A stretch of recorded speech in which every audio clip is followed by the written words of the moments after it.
ഏറ്റവും പ്രധാനപ്പെട്ട ഒരു കാര്യം, ഇങ്ങനെ നടന്ന RSS നേതാക്കന്മാരെ കാണൽ ഇയാൾക്കൊരു ശീലമായിരുന്നെങ്കിൽ ഞാൻ ചോദിക്കുന്ന പുള്ളി ആ മേലത്തെ കാക്കി കുപ്പായം കഴിച്ചിട്ട് അവിടെ ഒരു വെള്ള ഷർട്ടും അടിയിലെ കാക്കി പാൻറ്റും ഇട്ടിട്ട് നടന്നാൽ പോരെ. വെറുതെ എന്തിനാ സർക്കാരിൻ്റെ ശമ്പളം വാങ്ങി ജനങ്ങളെ നികുതി പണത്തിൽ നിന്ന് ശമ്പളം വാങ്ങുന്നത്?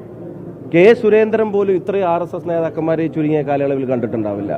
കെ സുരേന്ദ്രൻ ഹൊസബല്ലിയായിട്ട് കൂടിക്കാഴ്ച നടത്തുന്നതിൻ്റെ വാർത്തകൾ നിങ്ങളാരും കണ്ടിട്ടുണ്ടോ? റാം മാധവുമായിട്ട് കെ സുരേന്ദ്രൻ കൂടിക്കാഴ്ച നടത്തുന്നത് കണ്ടിട്ടുണ്ടോ?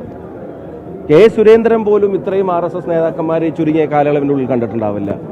RSS നേതാക്കന്മാരെ സന്ദർശിക്കലും ചർച്ച നടത്തലും ഒരു ശീലമാക്കി മാറ്റിയ ഒരാൾ ADGP സ്ഥാനത്ത് ഇപ്പോഴും തുടരുകയാണ്. എന്ന് വെച്ചാൽ പിണറായി വിജയന്റെ പോളിറ്റ് ബ്യൂറോ ഡൽഹിയിലല്ല, അത് നാഗ്പൂരിലാണ് എന്നുള്ളത് വളരെ വ്യക്തമാണ്. ADGPയെ മാറ്റാൻ CPI അന്ത്യശാസനം കൊടുത്തു. അന്ത്യശാസനം കൊടുത്തിട്ട് മാറ്റമില്ല. അന്ത്യശാസനത്തിന് ശേഷം വേറെ ഏതെങ്കിലും ശാസനം ഉണ്ടോ എന്ന് CPI വ്യക്തമാക്കണം. ഇനി എന്താ അടുത്ത നടപടി എന്നുള്ളത് CPI വ്യക്തമാക്കണം. അപ്പൊ ഇത് നടന്ന് RSS നേതാക്കന്മാരെ കാണുകയാണ്. ഇയാൾക്ക് ശമ്പളം കൊടുക്കുന്നത് എവിടുന്ന? ഈ ADGPക്ക് ശമ്പളം കൊടുക്കുന്നത് എവിടുന്ന? നാഗ്പൂരിൽ നിന്നാണോ?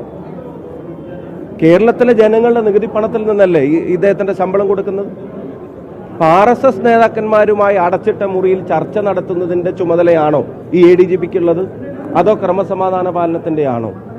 കലക്കാൻ ശ്രമിച്ചത് പൂരം മാത്രമായിരുന്നില്ല.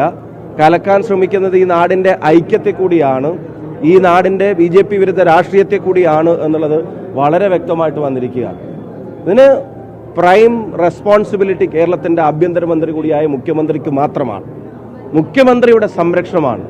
എന്ന് വെച്ചാൽ ADGPയെ മാറ്റാൻ RSSന്റെ അനുമതി കിട്ടിക്കാണില്ല. അത് കിട്ടാൻ വേണ്ടിയായിരിക്കും വെയിറ്റ് ചെയ്യുന്നത്. ആ അനുമതി ഇല്ലാതെ മാറ്റാൻ പറ്റുമായിരിക്കില്ല. പല നെക്സസും ഇവർ തമ്മിലുണ്ട് എന്നുള്ളത് വളരെ വളരെ കൃത്യമായിട്ട് തെളിഞ്ഞിരിക്കുകയാണല്ലോ. ഇന്നലെ എല്ലാവരും സൂചിപ്പിച്ചതുപോലെ ഒരു PRSS ഭരണമാണ് ഇപ്പോൾ കേരളത്തിൽ നടന്നുകൊണ്ടിരിക്കുന്നത്. PR ഏജൻസിയുടെയും RSSന്റെയും കൂടെ ഒരു സംയുക്ത ഭരണമാണ് ഇപ്പോൾ കേരളത്തിൽ നടക്കുന്നത്. കേരളത്തിലെ ജനാധിപത്യ സമൂഹം, കേരളത്തിലെ രാഷ്ട്രീയ ബോധമുള്ള മതേതര സമൂഹം ഈ കൂട്ടുകെട്ടിനെതിരായി അതിശക്തമായിട്ടുള്ള നിലപാടെടുക്കുമെന്ന കാര്യത്തിന് ഒരു സംശയവും വേണ്ട.